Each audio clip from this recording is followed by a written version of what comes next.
তিনি লিখেছেন, আপনি একজন সিনিয়র চিত্রনায়িকা, সেই স্বাধীনতার পূর্বকাল থেকে চলচ্চিত্র শিল্পের সাথে আপনি সম্পৃক্ত। সেকাল আর একালকে আপনি আসলে কিভাবে দেখেন? আমার মনে হয় যে সেকাল এককাল ছিল, পৃথিবী এখন বদলে গেছে।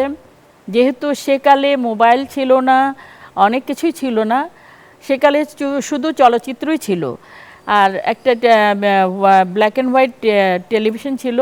আমার মনে হয় একালের চাইতে সেকালটাই আমার কাছে বেশি প্রিয় ছিল। আরেকটি প্রশ্ন আছে, ধাপ রংপুর থেকে কৈলাস বাড়ই, বা উনি জানতে চেয়েছেন যে চলচ্চিত্র শিল্প আজ কঠিন সংকটকাল পার করছে। দর্শকরা হলমুখ একেবারেই হচ্ছেন না।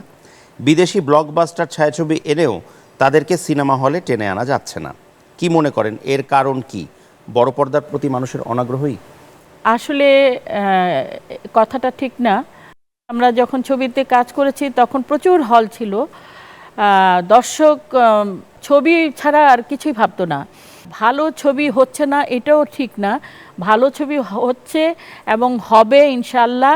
হলগুলো যদি বাড়ানো যায়, হলের মালিকদের অনুরোধ করব, আপনারা মার্কেট বানান, যেটাই বানান, যদি আপনারা দয়া করে ওখানে একটা করে হল বানান, তাহলে এই শিল্পটা বাঁচবে এবং দর্শকের আশাও পূর্ণ হবে এবং দর্শক আবার হলমুখী হবে। ধন্যবাদ আপনাকে। আচ্ছা ঐশী, আমরা ঠিকঠাক মতো আসছি তো? তাকে চাই। আমি একজন পরিচালককে চাচ্ছিলাম। আমি একজন পরিচালক, বলুন। আমার অনেক টাকা আছে, টাকার কোনো সমস্যা নেই। আচ্ছা, তাই আমি সিনেমা বানাতে চাই। হ্যাঁ, তো তার আগে আপনি আমাকে বলুন যে আপনি কি করেন। একসময় আমার সেলফ বিজনেস ছিল, হঠাৎ করে আমার কাছে অনেকগুলো টাকা চলে আসে, তাই এখন আর আমি আর বিজনেস করছি না। কত টাকা আছে আপনার? আমার কাছে কত টাকা আছে আমি তো নিজেই জানি না। গুনে দেখেননি আপনি কখনো? টাকা তো আমি গুনে দেখার চেষ্টা করেছিলাম, গুনতে গুনতে গুনতে গুনতে আমার ঘুম এসে যায়, তাই এখন আর টাকা টোকা গুনি না। বেশি টাকা তো আর ব্যাংকে ট্যাঙ্কে রাখা যাবে না, আবার দুদক ধরবে, বুঝলেন কিনা? কিন্তু আমি একটা জিনিস জানতে চাচ্ছি যে এত টাকা আপনার মানে হলো কি করে? আপনি কি কোনো ব্যাংক ডাকাতি ফাকাতি করেছেন, কিংবা বড় কোনো দান মেরেছেন নাকি? আরে না না না না না না না, আমি যে বিজনেস করতাম, আমার একজন ম্যানেজার ছিল।